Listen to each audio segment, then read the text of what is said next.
So, international shrine naman tayo. International shrine sa Catholic Church.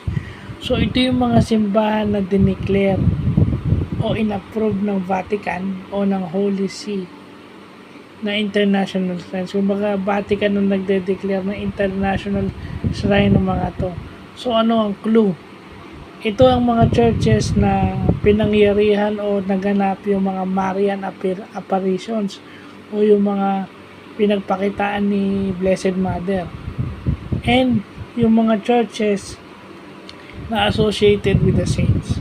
So, say for instance, yung sa Assisi, Italy, yung church ni Saint Francis at saka ni Saint Clare, that is considered international shrine kasi associated with the saints. Yeah, kasi yung Antipolo, okay, yung Our Lady of Peace and Good Boys is already an international shrine.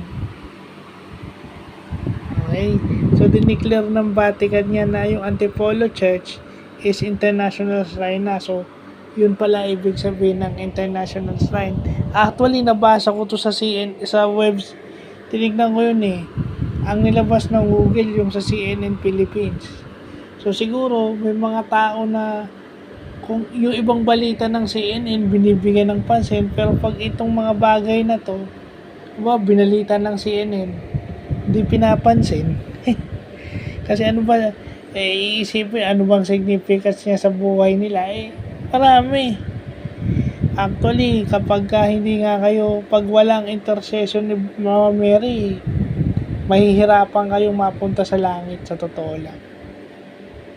So yun, buti bagong knowledge naman yan. Kahit ako may dinaramdam, masakit ang paa ko, pero natutuwa ako, nalalaman ko yung mga bagay na yan.